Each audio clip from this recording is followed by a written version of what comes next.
Is Oregon's receiver coach vacancy really as simple as hire a guy on the roster? Could very well be.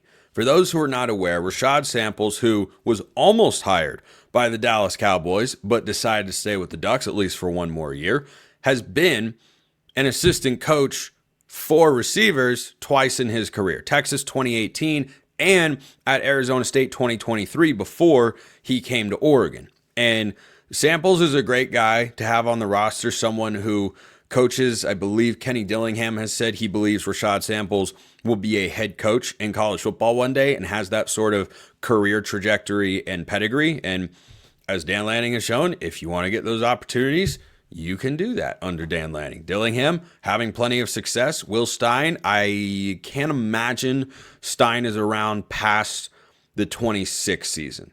I could see him being there for 26. After that, I imagine he tries to find a head coaching opportunity. But for Rashad Samples, him transitioning to be the wide receiver coach could make a whole heck of a lot of sense.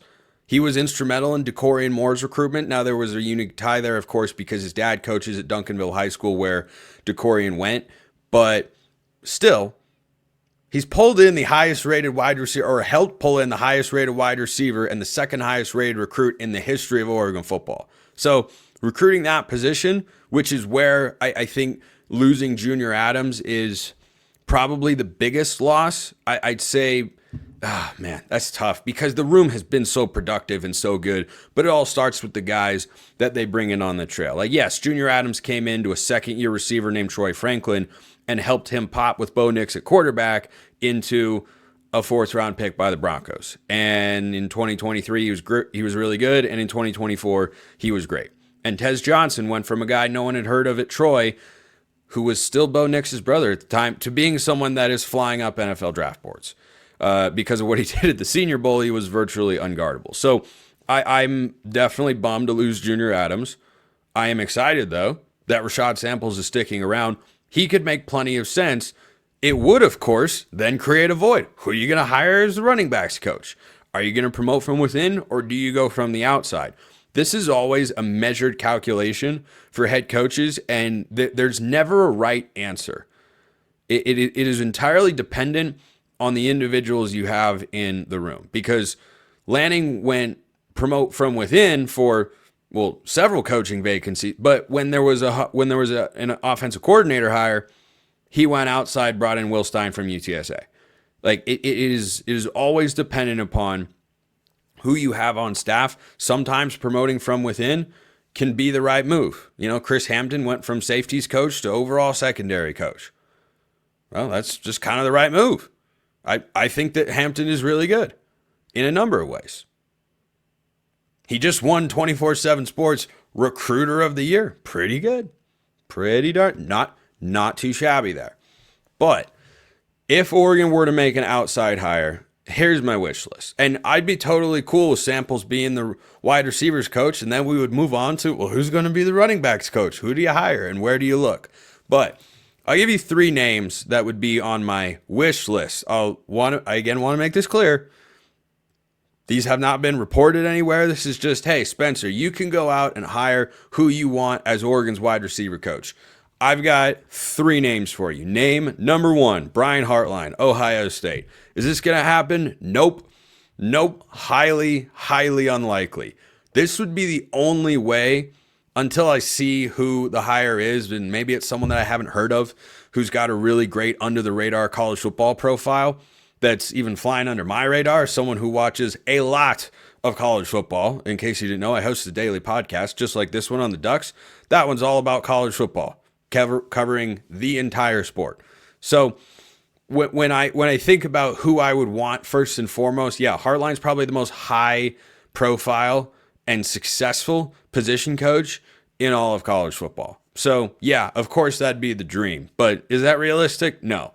You know who could be realistic?